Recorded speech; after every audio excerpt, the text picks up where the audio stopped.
Thank you all for joining us. We're really excited for this event. It's been a long time coming. I know we had wanted to do it in June. I believe it got delayed due to COVID. So, thank you for bearing with us as we now move to a virtual event. Wanted to at least discuss the schedule. Rashad and I are going to be your moderators throughout tonight's discussion.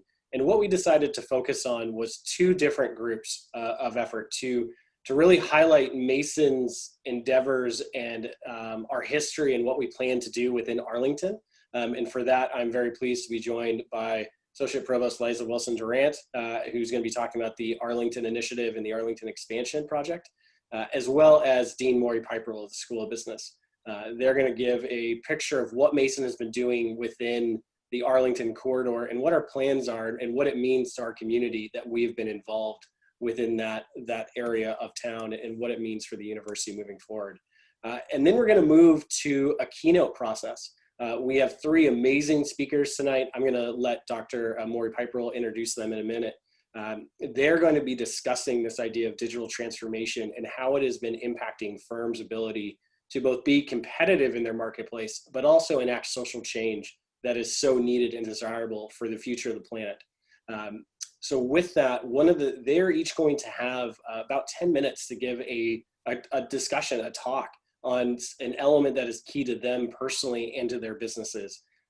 During that process, if you have questions for the audience or for the speakers, please use the Zoom Q&A or the chat feature. Rashad and I will be monitoring that throughout tonight's event. And then we're gonna actually keep the Q&A until the very end. And so keep those questions coming throughout their topics and through their talks, but we're gonna reserve the last 10 minutes or so of the event tonight for having a discussion with you, the audience, and our amazing illustrious panelists. And so with that, I'd like to turn it over to Liza to discuss the IDIA initiative and the Arlington Strategic Event Initiative. So Liza, please go ahead and take it from here. All right, great. Thank you so much, Brett and Rashid, for having me, for hosting this fantastic event.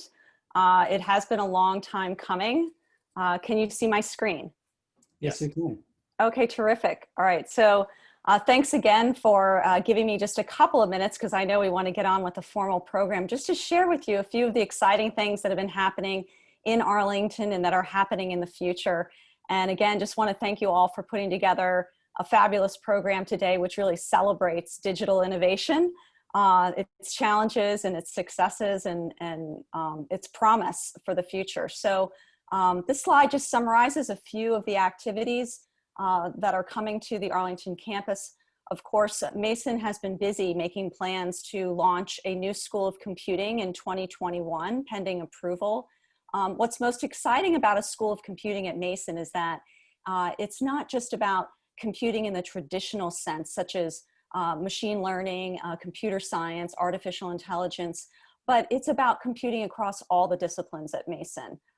For example, we're excited that we're developing new courses and laboratories that support user design experience, which I know is something that the folks in the business school have been working on or are keenly interested in.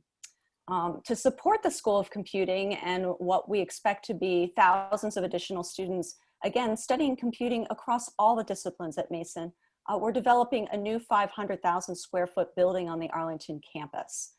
It's an exciting project. It'll be home to our graduate programs in the School of Computing, but also it will be the nexus of all the work, the research that we're doing across digital innovation throughout the entire university. So again, not just computer science and engineering, but thinking about the digital humanities, the digital arts, the role of business, law, and public policy, and entrepreneurship especially. This year in June, we launched the new Institute for Digital Innovation, which is really a virtual institute that, again, is the nexus of the work that all of our faculty are doing across the university. And this new building will be a home to that Institute for Digital Innovation. And finally, we see this new building as an anchor for the development of the budding tech corridor in the Roslyn-Ballston corridor. And we're working with entrepreneurs, Arlington Economic Development, and other community stakeholders to think about how to develop an innovation district in the community that is inclusive in nature. So just very briefly, I wanted to just give you a couple of the guiding principles on this new building that we're so excited about. Of course, it's a classroom at its heart for education with very forward-thinking classrooms. Again, it's about research, and we're really excited to envision new labs. And instead of assigning labs to various departments and units, we're really thinking about designing labs that are functional in nature and that can live and breathe and change as we accommodate research around the disruptive technologies that we haven't even imagined yet 10, 20, 30 years from now. A big focus of the building will be on entrepreneurship, and the School of Business will play a key role in the programming around entrepreneurship and those wraparound services that help companies be successful. We want it to be a community building, a community-oriented building. If you're like me and you come to a university campus, it's hard to know where the front door is. And if you come into one of our buildings, it's unclear which rooms you can go inside, and really want this building to be something that welcomes the community to come inside and learn something about digital innovation. And then we really want it to be a forward-thinking building, one that is concerned about the well-being of the humans that live and work and play inside the building.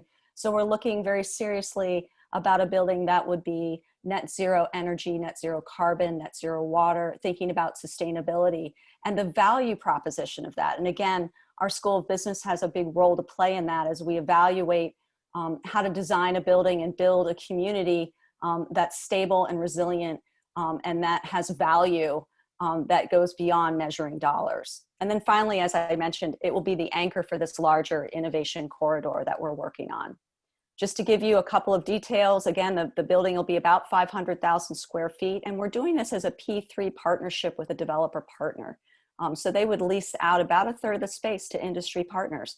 And so we're excited about that because we want to have partners in the building with us working and colliding and interacting with our faculty and students, because we feel that it's that diversity of thought that really spurs innovation. Just to give you a timeline, we're accepting our proposals from developer partners in October. We'll select a final developer partner, and we plan to begin construction late next year with the building to be delivered in 2025. We do have some pilot space that we're working on in Vernon Smith Hall, right behind Van Meter Hall. That will be sort of a microcosm of these activities, and we'll have pro bono law and business clinics to support entrepreneurs. I won't spend any time on this slide, but I wanted to give you a feel for the variety of labs that we're envisioning. Again, trying to think about the functionality of labs and plug and play kit of parts so that the building itself can live and breathe and change as the changing landscape of research and digital innovation changes in the future. So this is the last slide I'll share with you. This is sort of the value proposition that we see in being engaged in the building, and whether you're a community, industry partner, alum, or current student, faculty, folks just wanting to be engaged in the topic today, I hope you'll stay tuned as we develop our plans and see ways that you might be engaged in the building itself, whether it's being engaged with us through research, recruiting students, being interested in the wraparound services for entrepreneurs that we'll provide, or just some of our community-centric programming, such as this program today. This is one of many more of these Arlington Forward Series events, and I hope you'll come back to a future one. And with that, I'm going to now have the great pleasure to introduce our leader, Dean Maury Paparel, the leader of the School of Business at George Mason. Thanks.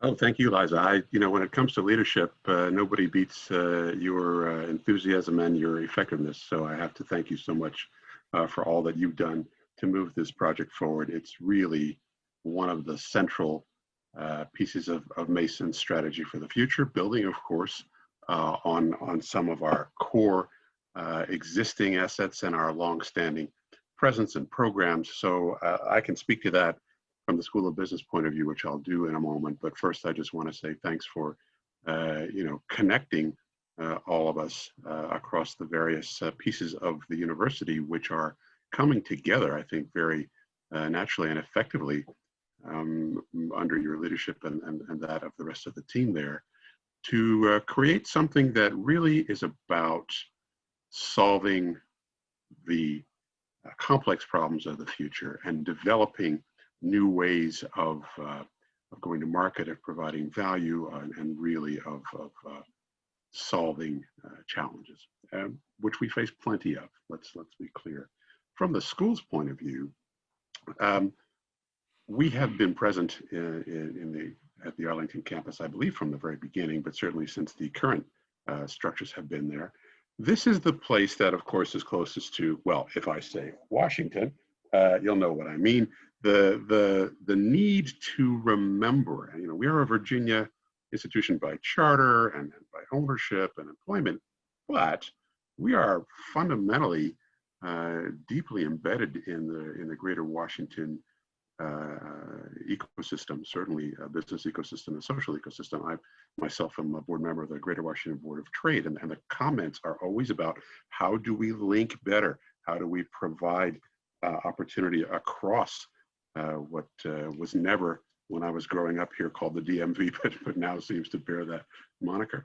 And so our Arlington campus and our project, the IDIA project and related projects, and our school's presence there are in part about playing that vital regional role.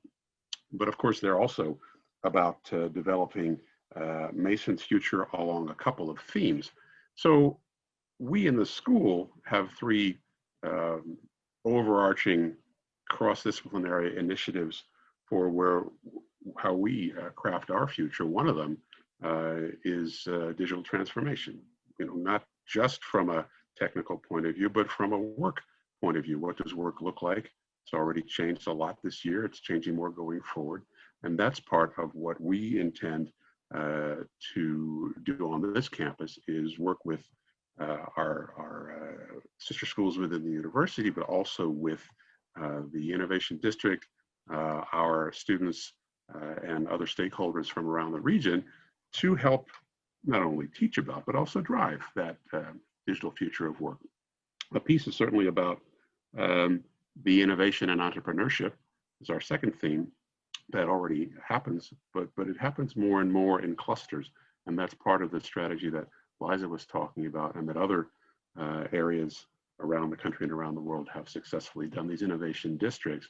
We've got a successful Center for Innovation and Entrepreneurship, which has a presence, but it also is intended to be much, much more present. And we're excited in some of the conversations we're having now about how we can link further with the community there, as well as with our colleagues in law, in policy, and in peace and conflict studies, which, as you probably know, are the other major schools located there on the Arlington campus at present, and the forthcoming School of Computing, for which I also serve on the steering committee.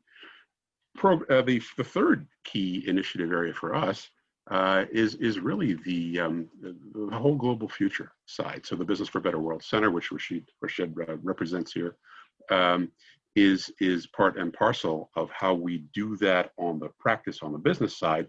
And it goes hand in hand with our university's Institute for Sustainable Earth, which is how you do this on the research and science side. So the good news is we've connected substantively all the schools, at least 10 of the 11 schools around Mason, in these initiatives together, and we're very excited about how we take that all forward. Programs, we do a significant proportion of our graduate programs in Arlington, and we expect that will continue and expand, including some that we share with other schools, like the technology management work and certainly the data analytics certificates that we've introduced. So there's a lot that we're already present in. Some will carry forward. I want to say a word about our research centers, because again, if our intention, if our mission has to do with making a difference in practice, part of it is by the creation of not just academic programs, but also centers of research and practice around particular areas. So based there in Arlington already, we have our Center for Real Estate Entrepreneurship, which is not only about, how do you build a real estate empire, it's also about how do you act responsibly, how you develop affordable housing, what does it mean from a human and sustainability point of view to be in the real estate business. And we have a specialized master's program, again, based there in Arlington that works on this.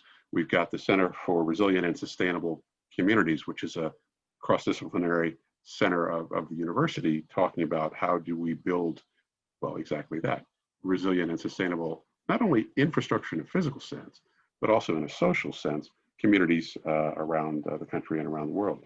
I mentioned the Center for Innovation and Entrepreneurship, which continues to grow. We have a Center for Government Contracting. This is something that Mason is particularly well positioned to do, given where we are and who our alumni base and our wider stakeholder base are. And that center holds a number of programs there in Arlington and brings together researchers, industry members, and government customers, as it were, to talk about, where does government contracting go from here? What are the key questions for the future? So that's something that is really important to our regional economy. And it's something that George Mason can do and does really has a unique specialty. I don't know that anybody else has that kind of critical mass. And then finally, our newest center is one for retail innovation, future of retail. And that is going to have a presence in Arlington as well, particularly as it's going to be closer to more, not only retail spaces, but also retail providers.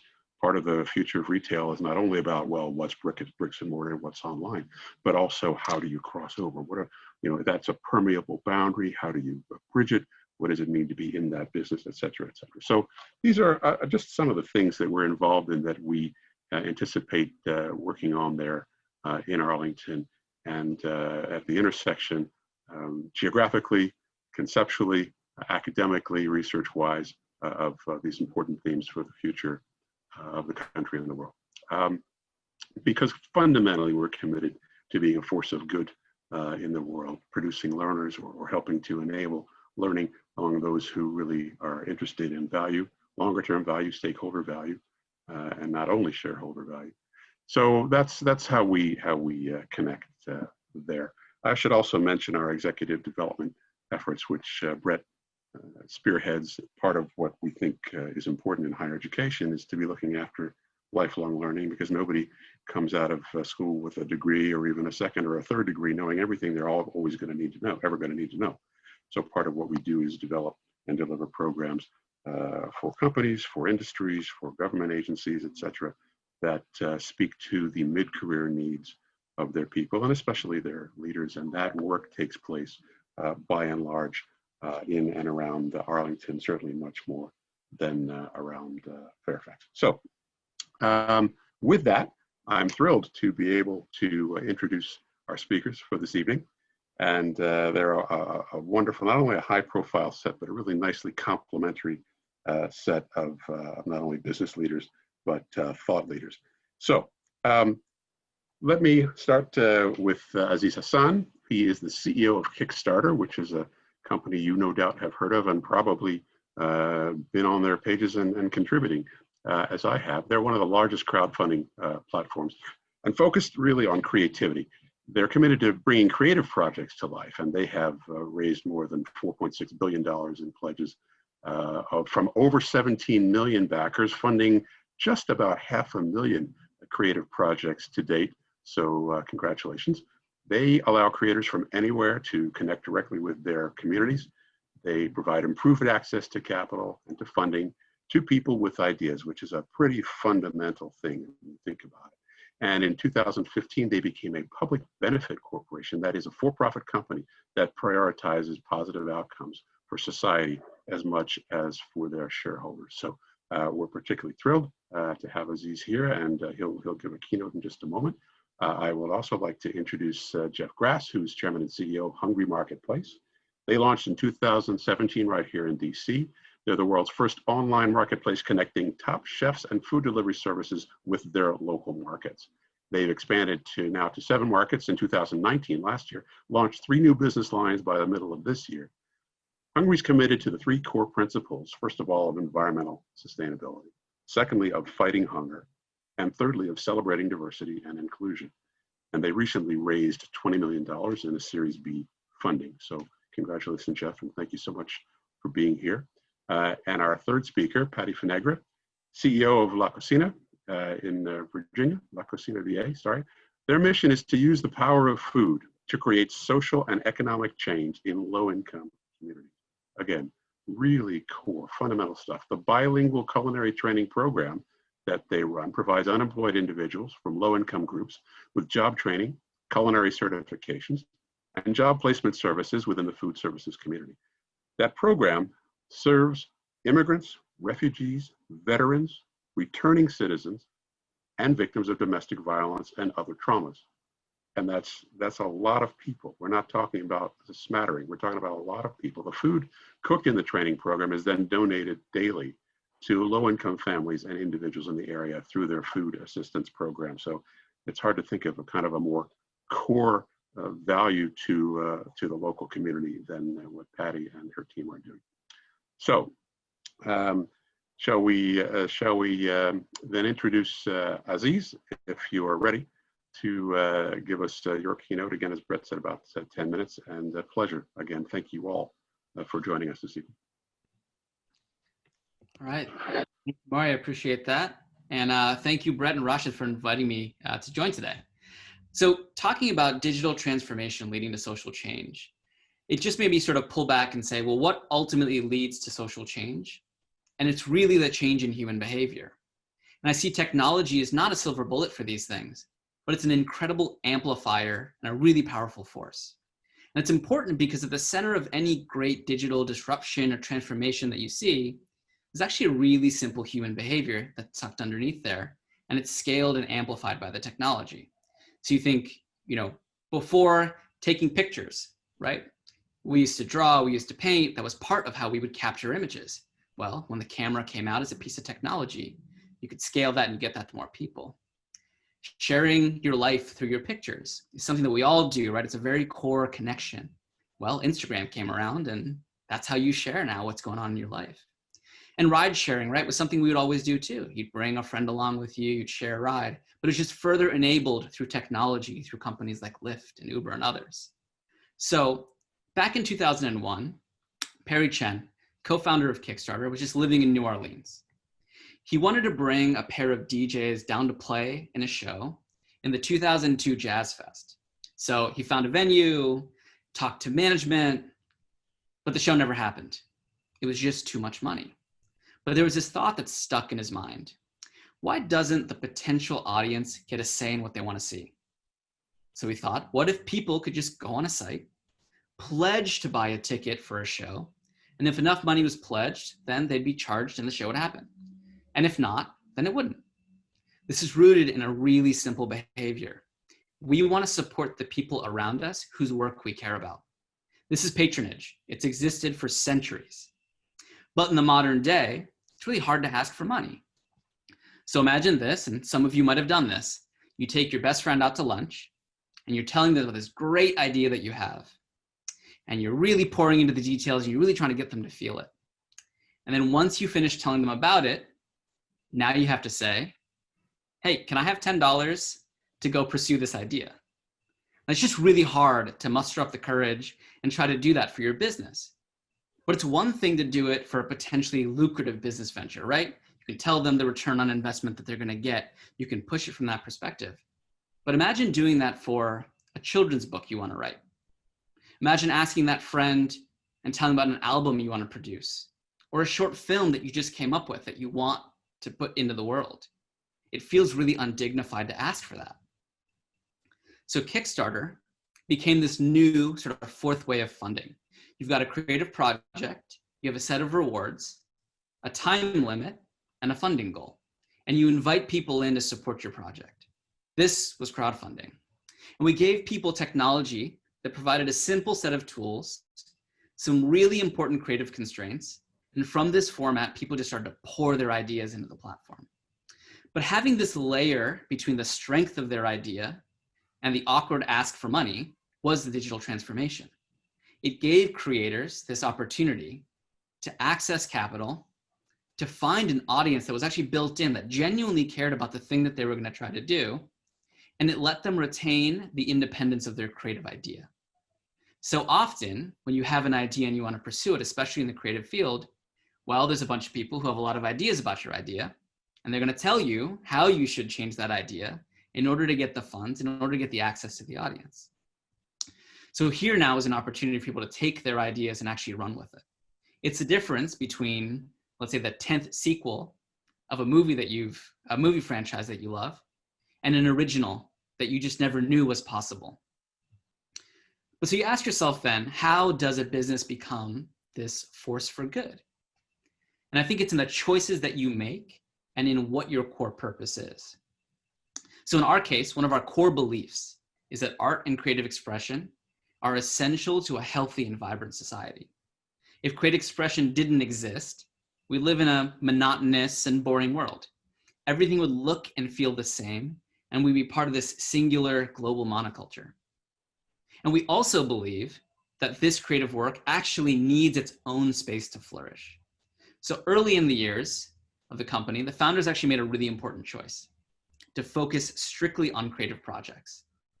Imagine trying to raise money for a book you want to write, right next to a project about somebody seeking funds for disaster relief. How does it feel right to ask for that money when you know that there's another project or another person that needs it? And we also decided to create an accessible business model, right? With a creator-friendly fee of 5%. This was unheard of and probably seen as a bad business decision, to be totally honest. But the best practice would have told you, hey, you should actually take 15%, 20%, maybe 30%. But this decision was so foundational to show that commitment to the mission and the belief of how important this creative work was. We wanted to make sure that that money made it to the creator. And as Mari said, in 2015, we chose to become a public benefit corporation.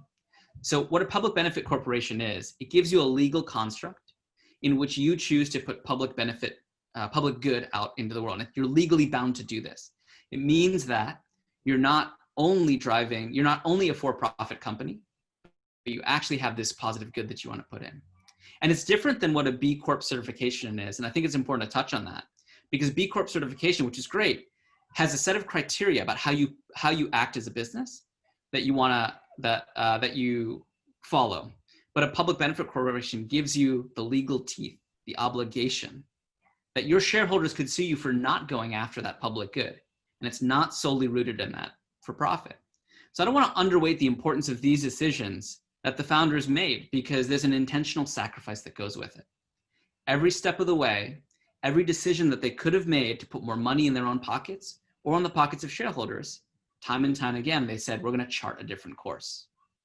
And I think business as a force of good needs to go beyond just good business practices, and really businesses holding social good as a core to their purpose.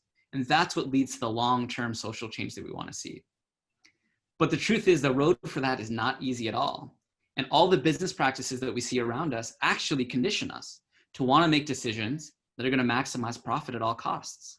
Every employee you hire for your business comes with a preset of best practices that they've learned over the lifetime of their career that wants them to drive down this way and make decisions that way. So it's really hard to go down this path, and it's historically been less traveled. But at the end of the day, it's one that contributes really meaningful to a society and a world that ultimately is better for humanity. Thank you.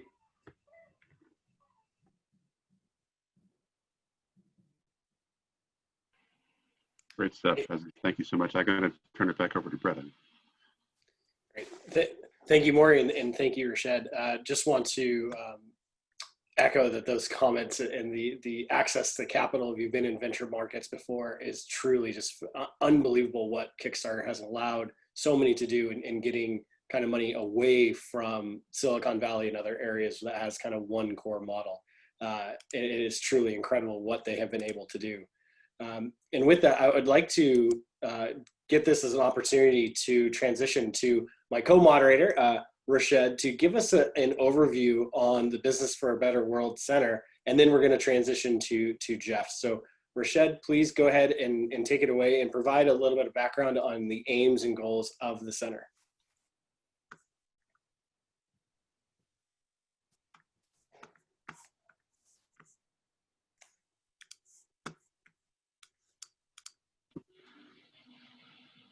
Except you may be muted.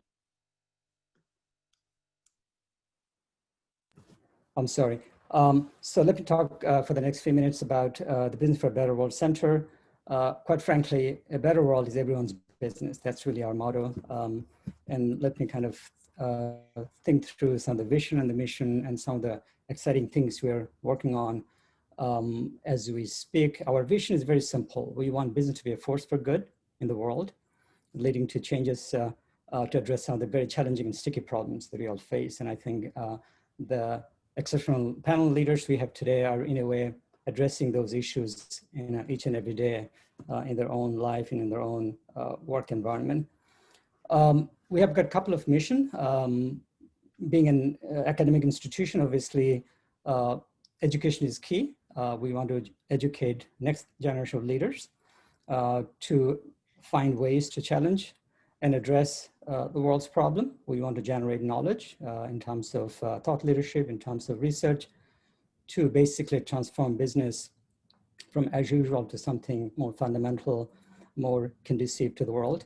We want to convene leaders from all different sectors of society, business, non-profit, public sector, to basically have a safe place where you can converse and look for ideas and thoughts to change the world in a positive direction. Obviously, we want to go beyond thinking and educating. We want to affect some of the changes. So we want to be a force and a change agent and work with communities and organization partners to achieve those goals. And we also want to lead in an international movement to really reshape business education. I think as business school, we have a role to play in shaping and for a better world. A couple of the key signature program we have, which is very, very exciting, and we're very proud to be part of that. One is Impact Fellows, Impact Intern. As a matter of fact, we just launched this program at the beginning of the semester. We have got 30 first year business students from low socioeconomic background, first generation college students, student of color, student from immigrant communities, and we're going to give them a 2-year wraparound experience to succeed in their college life through engaging faculties who are premier and award-winning faculty. We're going to give them dedicated advisors, mentorship, and expose them to various parts of society. We will help them get internship over the summer. And in the second year, we'll have a global component where hopefully if things changes, we'll be able to take them overseas and expose them to different perspectives, different societies, and looking at the world from a better perspective. As part of the center, we are looking into establishing a social incubator to engage social business startup. And the way we define social incubator is really targeted for people who are at or below poverty level. We want to understand what skills they have, what aspiration they have, and come up with seed funding, with mentorship, business know-how, and help them sustain and become independent and have income to be a proactive member of the society.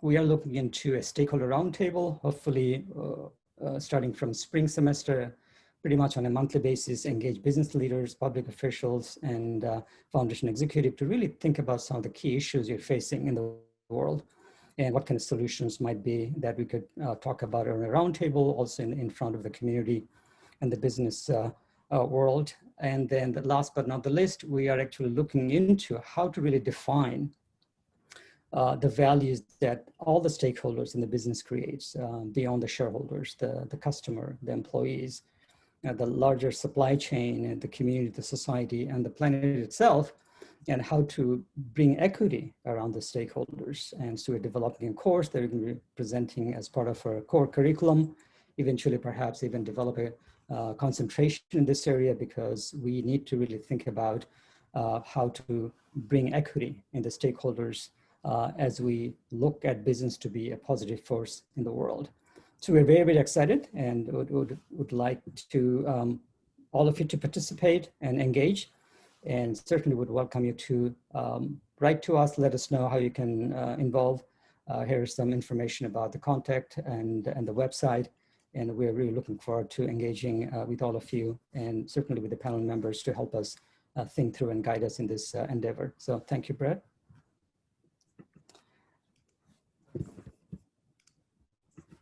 And I'm gonna. Yeah, no, thank you, Rashad. With that, I'd like to go ahead and introduce our second keynote speaker for today. Jeff, I can't say anything more than Maury already said in the beginning. I know in our pre-production, I was really excited to hear what you were having to say. So with that, Jeff, the floor is yours, and I look forward to the conversation. Awesome. Well, thank you, Brett, and indeed, Maury, thank you for the very kind introduction. I love the picture here. I look so young here, but you know, it's a real honor and privilege to be here. And you know, really, the kind of the theme I wanted to talk about, or the concept I wanted to talk about, was thinking about innovation and social impact, not as two separate concepts, but really as a more integrated concept. And what I wanted to do was talk a little bit about Hungary in that context, to kind of use Hungary as an example of how, if you really apply, you know, innovation and social impact, you know, in an integrated way, it really becomes kind of the mindset of how you develop strategy and how you go about applying strategy in the real world, how it can have, you know, a truly, you know, incredible impact. And the reason is because I think so often we teach and we learn about strategy sort of in isolation, and then we think about social impact as a separate concept, and then kind of try to tack it on to strategy at the end. And I think it's far less effective than if you kind of think about them, you know, in concert.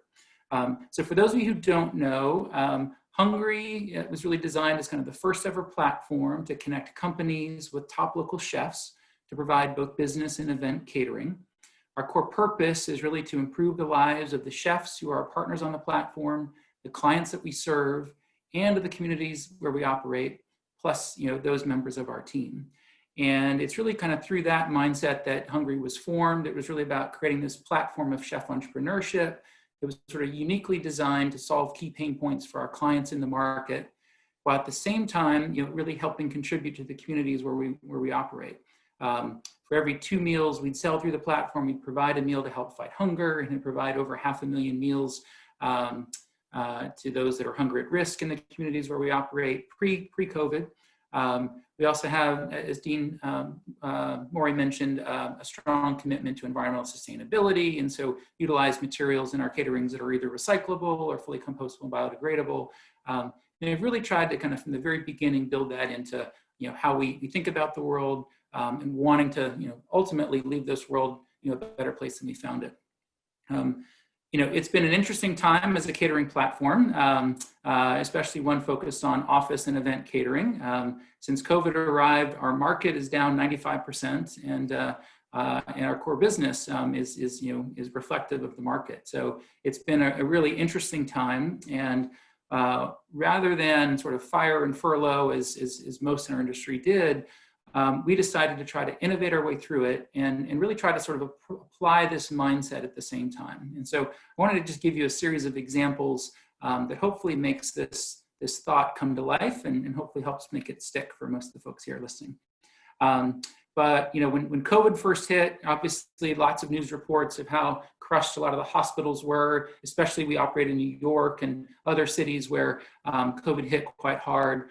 And we really, you know, it was interesting. We saw some of our clients and members of the community, you know, do really amazing things. They'd call us and say, "Hey, can you send, you know, food to this hospital or this, you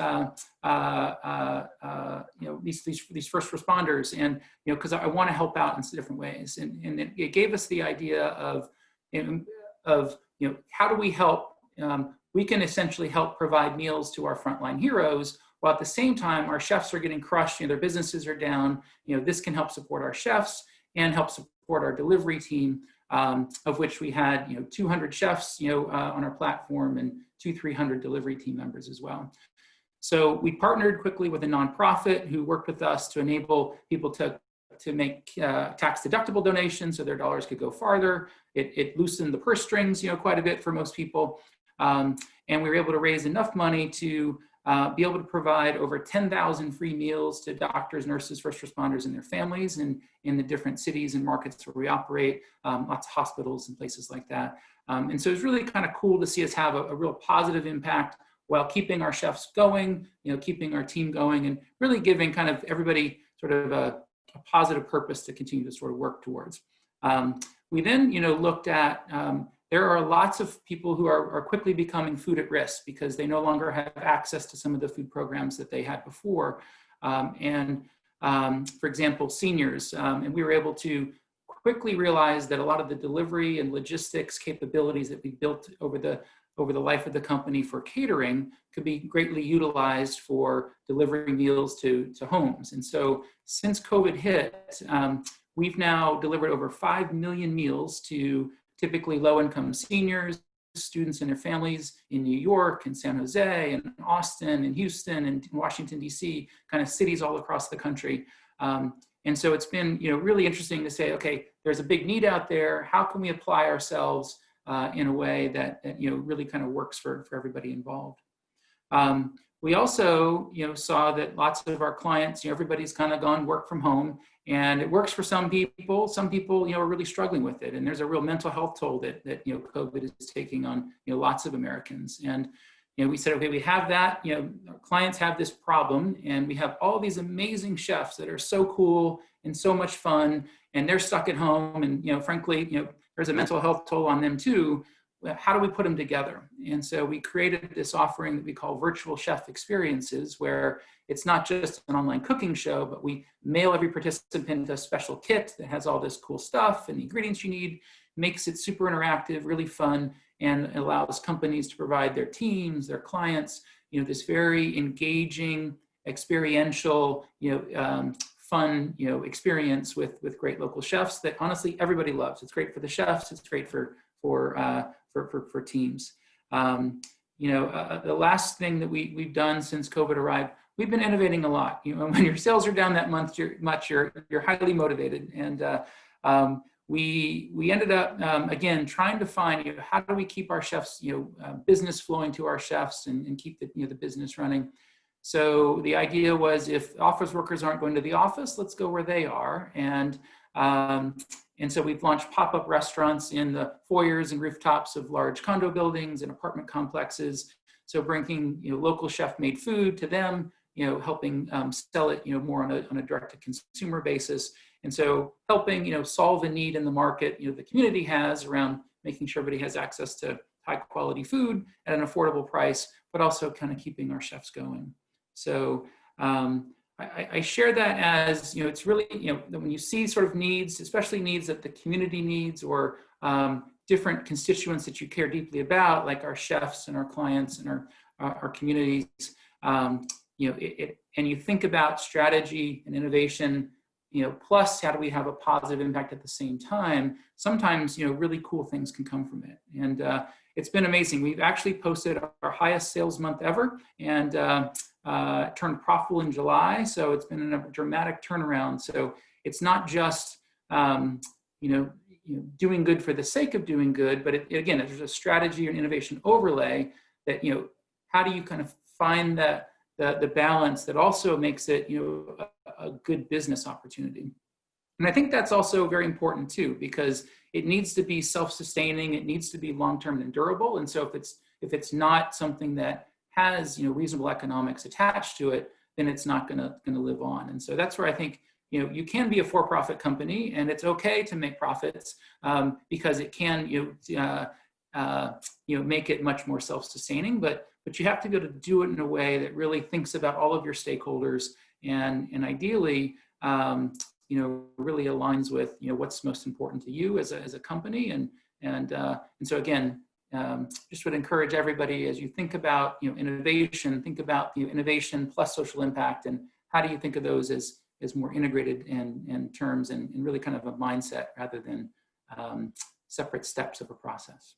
So I think that's right at 10 minutes, but thank you everybody, appreciate the time. Awesome. Thank you, Jeff. That was absolutely fantastic. Before we get to Patty, I do want to take one moment because we have a little bit of time. So that allows me to plug what I do, which is the Associate Dean for Executive Development. As Maury has said, under his charge, we have taken steps to really be a bridge between industry and academia. I know when I graduated from my undergrad and got into practice, all of a sudden I was a real marketing manager, and I realized, oh my goodness, I don't know what I'm doing because I didn't learn this in class. And so what we have really made an effort is to bridge across the university, bring in faculty from all different units to provide training and opportunities for career advancement. And to me, that has really resonated as how Mason made that commitment that the moment you graduate as an alumni or you're in this community, we want to be a part of that journey that you take with your employees or that you as an individual take. And just to do that, as Maury mentioned before, we do custom programs for organizations. We also do open enrollment programs where anyone off the street can come in and take some continuing and continuous improvement on themselves. We do have 3 programs that are going to launch. The next cohort goes at the end of October. They are our Senior Management Development Program. We have tracks in Chief Data Officer, Chief Learning Officer, and Chief Risk Officer. So if you see yourself going into that track, if you are on that career progression, really suggest you come in, take a look, shoot me an email and we can talk about it. These programs were developed across the university and have brought in those individuals from commercial entities who sit in those roles to build out what are the skills and competencies you need to thrive within that area. It's specialized for both government employees as well as in the commercial sector. I am very proud of what that program is and what we do. It's a 5-month program. We jam in a lot of content to really prepare you to thrive within that space. With that, I don't want to spend any more time on that, and instead would like to present our third and final speaker, Patty Funegra. Really excited to hear about the work that she has been doing with something that has such a social and community bent to it and purpose. So Patty, please, the floor is yours for the next 10 minutes. Okay, can you see my screen? Is that okay, Brett? Yes, I can see your screen. Okay, wonderful. So it's also an honor and a privilege to have been invited by George Mason University to share this panel with Jeff and Aziz. I really believe that what we do, the 3 of us do, speak very much to what the world needs now. And it's also pretty much aligned with what the Business for a Better World Center promotes through its signature programs. So I took Brett's idea of presenting my part under the TED Talk type of model. So that's what I'm gonna do. And I really hope that my speaking skills come across to be better than my drawing skills, as you can see here. So we are gonna talk about the Great Climb and the urgency and need of social entrepreneurship in the world through my own personal story. Oh, it's not changing hold on here. I'm trying to change the slides, perfect. So it is day 3 of a 7-day climb to reach the summit of Mount Kilimanjaro, the highest mountain in Africa. I am tired. I can barely feel my legs there. In only a few hours, the temperature dropped 20 degrees. I started to lose the feeling of the tip of my fingers. It is hard to breathe. By the end of the day, after climbing for 10 hours, I am completely exhausted. However, every time I look up, I can see the tip of the mountain, where I will realize one of my lifelong dreams of reaching the summit of this magnificent mountain. My name is Patty Funegra. I have climbed many mountains on 3 different continents. I deeply believe that the journey of entrepreneurship is just as challenging as climbing a mountain. And I know that because I have also climbed the mountains of entrepreneurship several times. So why am I here speaking to you about the urgency and need of social entrepreneurship? Because I also believe that there is among all of us an untapped and an extraordinary pool of talented entrepreneurs. And I am committed to find the best mountain climbers. So let me tell you how my story began. I am standing here on the stage of TEDx in Arlington, in Virginia in 2016. And I begin my talk with the Albert Einstein's famous quote that says, if at first the idea is not absorbed, then there is no hope for it. Because I believe that real innovation requires us to make a bold leap, and that is exactly what has ruled all the innovation and ideas that I have put in practice my entire life. One of those absurd ideas brought me to the United States from Peru 13 years ago. But when I was here, another absurd idea came to my mind: to start my first entrepreneurial venture in America, to create La Cocina VA.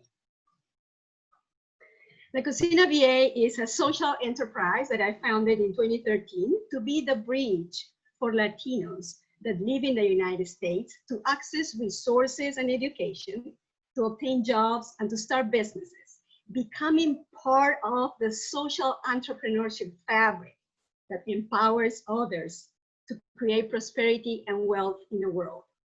We have obtained solid results of 85% of job placement, 78% of retention rate, but all this before COVID. My work at La Cocina has brought me to many places in the world, working with the Department of State, Bureau of International Development, to motivate and inspire others in the developing world.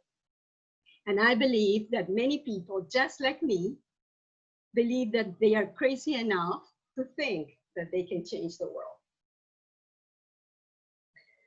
So I am here at one of those places, the Northern Triangle in Central America in Honduras, the National Autonomous University of Honduras, where these young entrepreneurs show me their potential, their genius, and their passion to make a difference in the world.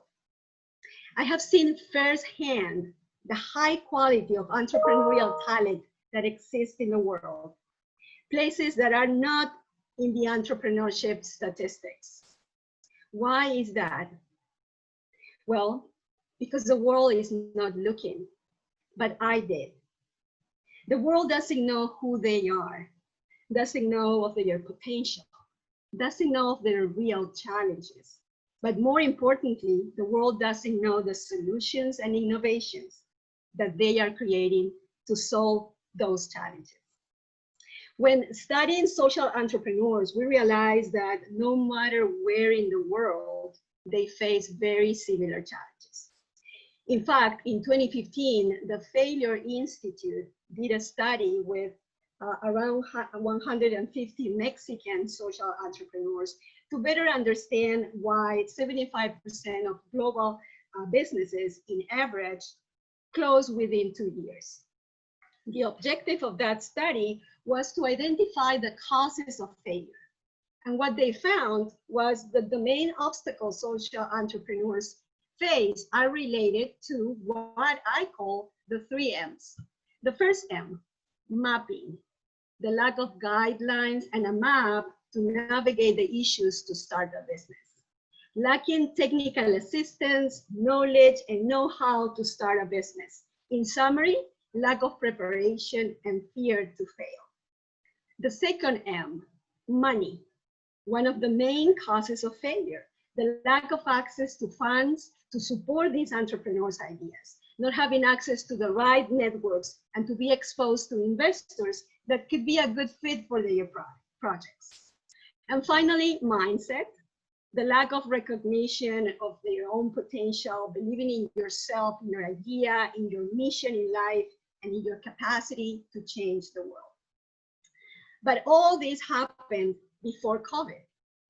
And we know for what economic history constantly reminds us is that the best time to create something is when the world is a mess, just like now. At this moment, I believe that there are 2 really important things that the world needs. Capital investments outside of the big economic hubs, and capital investments and resources in sectors and regions of the world where real innovators and leaders have been historically overlooked. The coronavirus pandemic is a global tragedy, but it's also an opportunity to rethink the world, to reimagine how can we build back better, to make it better faster for more people than ever before. The pandemic has essentially been driving the things that were broken even more apart in the world. Whatever friction and inequality or disagreement there was, the pandemic has made it worse. But I believe it is our responsibility to put as many positive variables in front of people in precarious environments and left behind places. So you probably know what is next, right? Another absorbed idea. I'm involved now in a fascinating project that through a hybrid model wants to provide capacity building, technical assistance, coaching, and other resources to elevate the conditions and visibility of social entrepreneurs in the developing world in the American continent, and not only on the already hot spots such as Argentina, Brazil, and Mexico. These resources will be offered in addition to direct access to funding through an impact investing fund that will directly inject capital into the most prominent ventures that offer social impact in their communities with potential to be scalable, and that also offers financial returns to the investors. We know that one of the ways to make money in venture capital and now in social impact investing is to make a bet where nobody else is looking, where nobody else, something that nobody else has seen. And that is exactly what I am ready to do now. So all this work is being developed under the umbrella of the Sustainable Development Goals, considering the already established measuring mechanisms to measure impact for the 17 goals, which I call the 17 mountains that we all have to climb to tackle the many issues that people face in the world. Number 8 is the mountain that I have chosen to climb. I want to promote prosperity and wealth through job creation and economic growth in the United States and in developing countries. Which one of these 17 mountains is yours? Think about it. We want to work with universities like George Mason, which are regional in nature, to create and support startups. Universities are the ones that know what their local economies and geographies are already good at. And research universities such as Mason knows and understands the opportunities, the challenges, but also the potential solutions. So it is day 5 of my climb, and I am at the summit of Mount Kilimanjaro, planting a flag at 19,341 feet. I did it for me, I did it for La Cocina, but I also did it for the entrepreneurs of the future. And I am ready to go back and take them, all of them, up there with me. Thank you so much.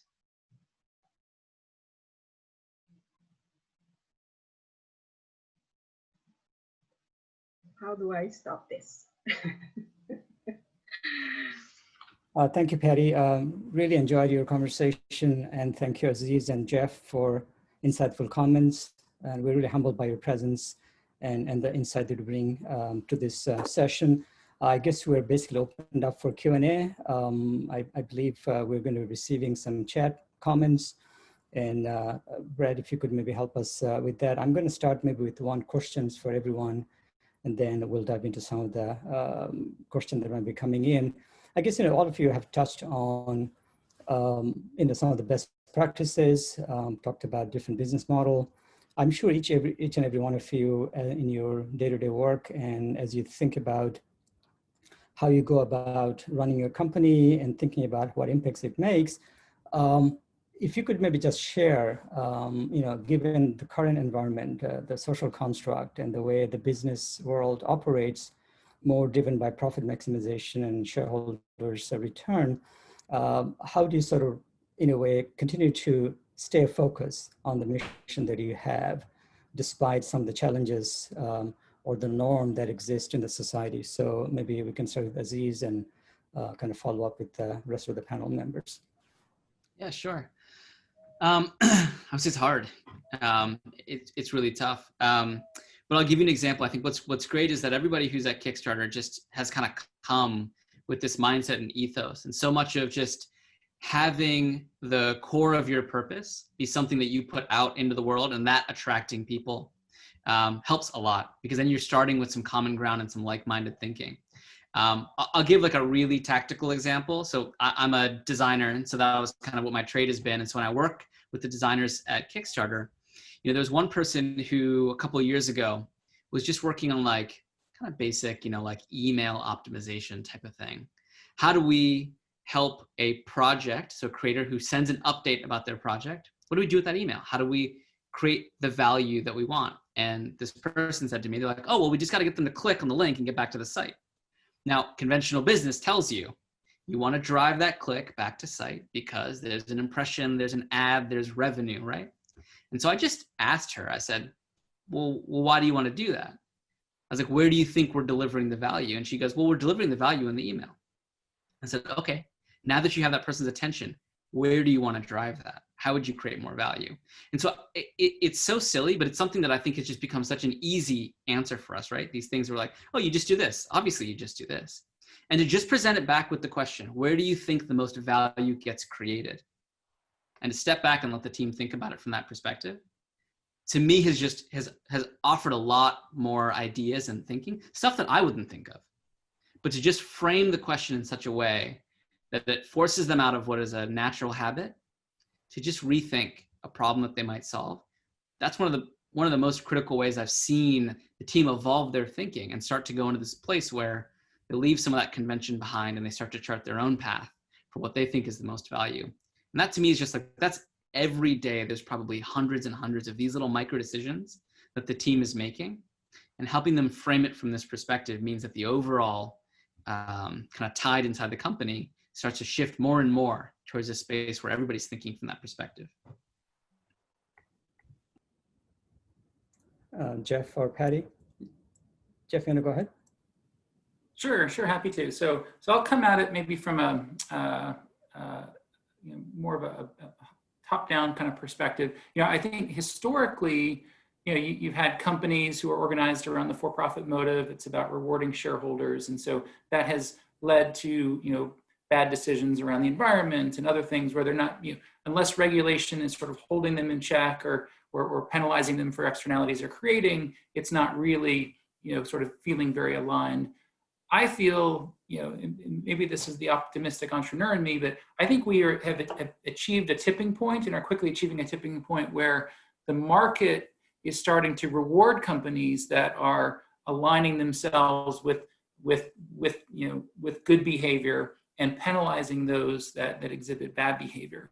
And so, business and entrepreneurs are really good at filling market needs, right? And so if the consumer market is saying, this is not acceptable, how you're treating the environment or how you are, treating your employees or this or that, then business will react and respond to it. And I actually think as an entrepreneur, that's one of the biggest areas of innovation opportunity is companies that are thinking about, how do I understand that market need that is getting bigger and bigger all the time, and how do I take advantage of it or align with it? Because so I think it's really about like continuing to drive sort of a social consciousness that thinks about these things in the buying decisions that we make, and I think that will drive far better than tax policy or regulation or some of the other things that government's not going to get that done for us right anymore. And so I think that's really kind of the hope for the future, and I think it's very much moving in that direction.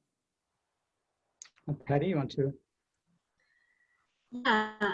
For us, under the structure of a nonprofit, what we do is we focus on data collection, not just from the demographics points of view to understand the population that we serve, but also how their lives evolve and progress after our intervention, to understand if what we are providing is what they really need and will really benefit them from the point of view of our human-centered approach. So creating programs and benefits that really serve the needs of our clients in the population that we serve. To understand if we are implementing best practices, to also understand where is that we are failing, but with the ultimate goal of sharing all this with the rest of the community, our other colleague nonprofits and our elected officials and policymakers, to reshape the way that those services and benefits are provided.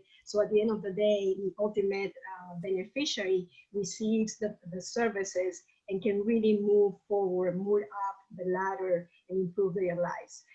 There was an interesting article a couple of weeks ago on, I believe it was The Economist, that was, the title was, companies have to make impact count to stay ahead of the game. And that's a shift that started actually before COVID.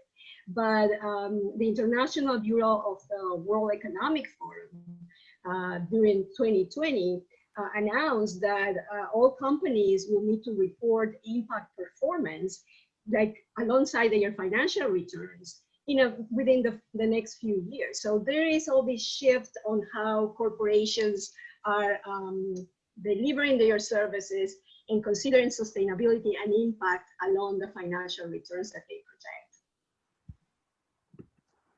Okay, thank you, Patty, and thank you, Jeff and Aziz. Brett, do you have any questions coming from the audience that we might want to? We do. I'll try to direct them a little bit towards the panelists who I think are going to be, really key for this. Patty, I'm wondering an idea of how do we connect and do a better job of connecting those with capital with those who have the entrepreneurial spirit within markets or areas that don't get a lot of attention. Can you speak to that a little bit about what you were seeing in terms of how we can get capital and resources and support to those entrepreneurs? Yeah, I believe that it's a lot about educating investors and educating not just in what the ecosystem looks like and what type of funding and what type of projects could be funded for social and financial return. But there is this fascinating movement of social impact investing, which is open the doors to the philanthropic community to align their investments through grants to their investments for financial returns for their endowment. So in the past, if I have a large foundation and I invest or give away grants on the education field, but then when investing for my endowment, I go to the oil and gas and manufacturing industries. But now with social impact investing, this same foundation could align those investments on the education field with social entrepreneurs that can offer financial return. So I think that Europe is so much more advanced on social impact investing than we are in the US. So that's an advantage. We can start learning from them, practicing the best methodologies and approaches that they have. But I will say that it's a lot of identifying practitioners like myself that can prepare programs or just do outreach to venture capitalists or social impact investors to educate them on what are all the possibilities that exist. Oh, absolutely. Great. Aziz, I'm wondering if you could speak to, and then Jeff, ask you on this one as well, the skills that you think are, especially our undergrads coming out of college, for them to understand the intersection of social good and doing social entrepreneurship and collective impact, as well as kind of key business skills. So what is it as we as faculty need to be training and teaching into our students so that they are prepared to hit the workforce and then do the social and collective good that we need in society? Thanks, Brett. I have a really unsexy answer, which is that I actually think that most of us are wired to do the social good, but then we unlearn that habit as we go through school, industry, all this stuff, and we actually are just conditioned to do it differently. And so actually my ask would be for the educators to actually incubate and hone that instinct that already exists in these people and that they don't feel like they have to contort themselves to match what they think the industry wants of them. It's a simple thought, but I think it's like we underestimate just how much of an impact that has on every one of us. That's a great point. Jeff, what thoughts on that? Yeah, I was just reflecting, you know, the younger team members, you know, typically are much more in tune with, you know, social impact concerns and issues than you know, us older guys. Yeah, I think, you know, sometimes there's a level of impatience, you know, that comes into play, which is probably a good thing. I was going to say, you know, teach them how to shut before 9 a.m. sometimes might be helpful, but I'm just kidding, sort of. But I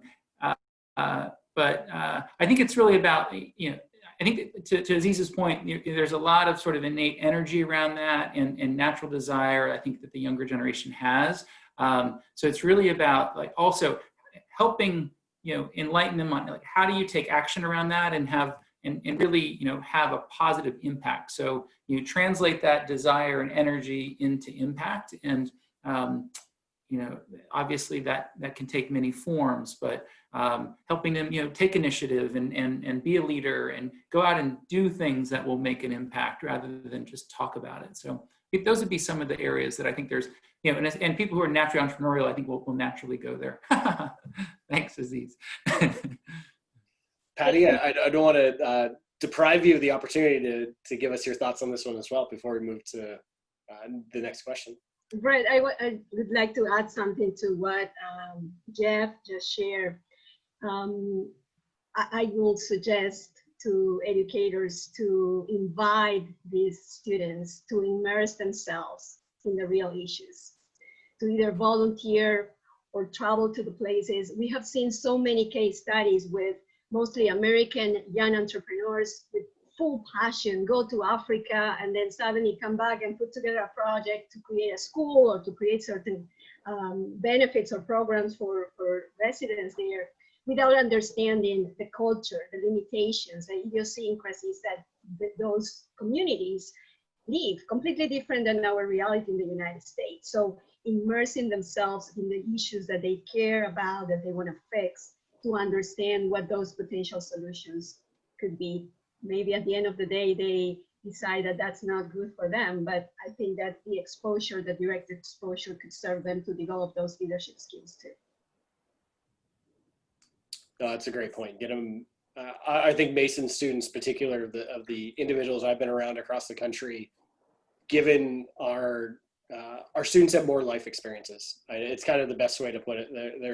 They seemingly are not, you know, you don't want to say sheltered or like others, but they are passionate and they are driven to make a change. And it's really exciting as a faculty member to see that. In fact, one of the questions was even potentially, what is we as faculty, but also how do we harness that passion and energy in the younger generation and give them a voice? I think, Jeff, you know, you had mentioned kind of something around that. Give them the voice within the company to make that change. Aziz, is there anything that like Kickstarter is doing, or Jeff, if you had a point, go ahead. And then maybe I was just going to add one more point to the list here.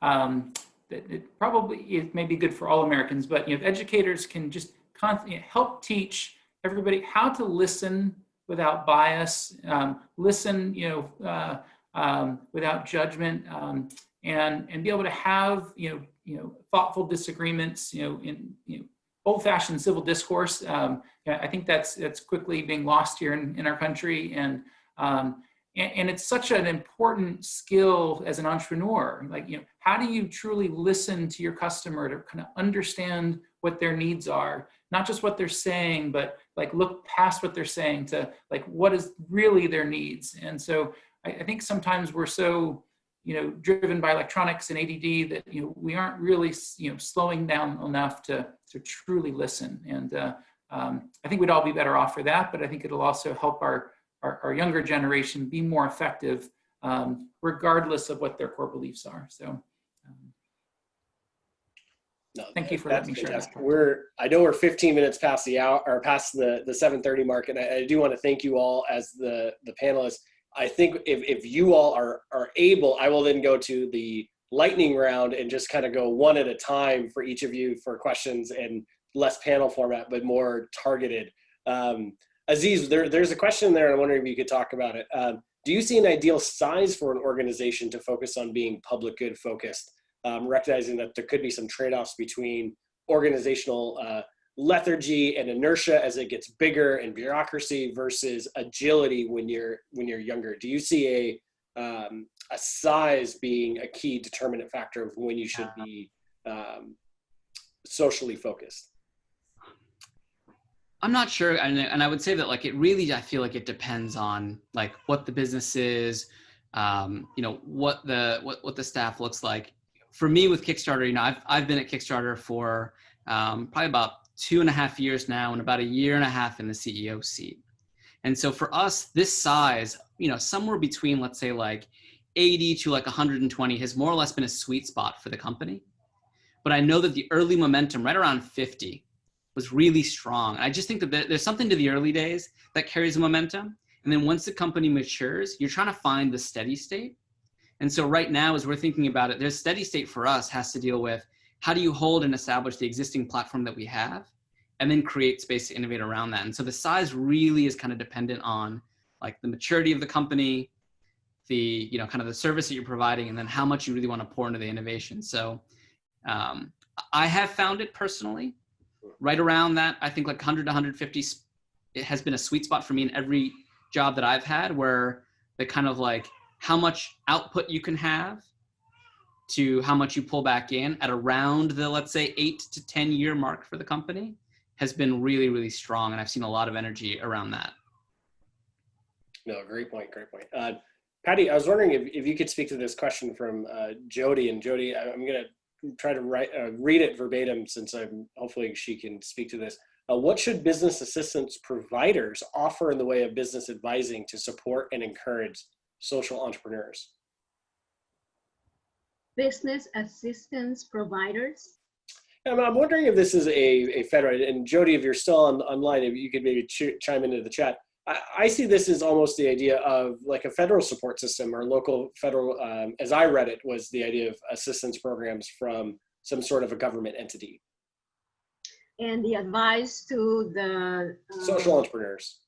Social entrepreneurs. Well, I will kind of repeat myself to what I already said, that in order for social innovators to come up with solutions that can create real transformation and long-term transformation, it will be about educating them, or them educating themselves on the real reasons for these populations to go through those challenges. It could be the Latino community. We have language barriers. We have immigration status. We have a lack of civic engagement. We have unemployment, poverty.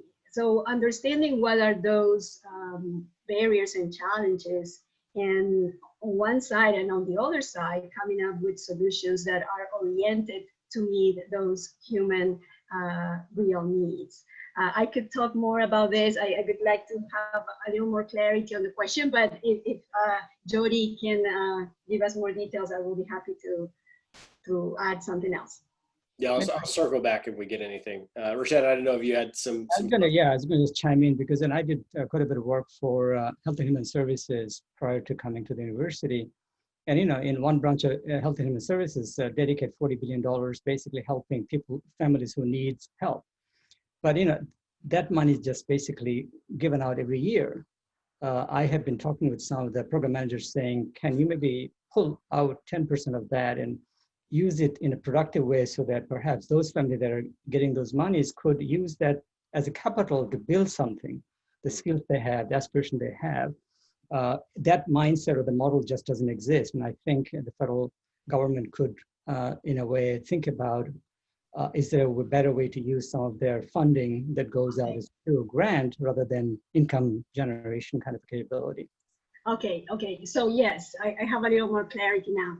I see that the board with the governor of Virginia, the Board of Workforce Development, and one of the things that we do is we review the budget before it's approved, and the allocation of dollars, either for training for wraparound services and for other different aspects of the budget. So one of our kind of surprises was that the money allocated for wraparound services, and we are talking about childcare assistance, mental health services, housing, was very little in relation to how much money is allocated for training. So in the understanding that our communities that are unemployed and suffer chronic unemployment are in that situation is because they have all these other safety net, different other benefits or services that are not fulfilled.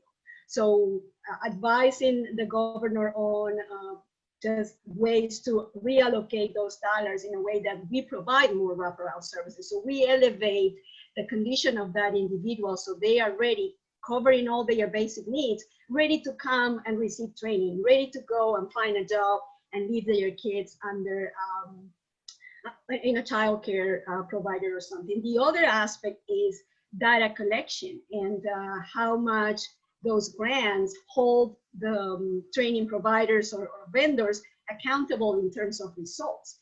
I was frustrated just seeing that most of our vendors funding by state dollars measure number of people trained, not so much how that translates into how many people really obtain jobs and how that income improves their lives. So that was another aspect of discussions among these boards. We have to define measuring mechanisms and indicators and metrics that are aligned among all the vendors. So we all measure the same thing, and not just how people got trained, but how those dollars really impacted in the lives of our clients.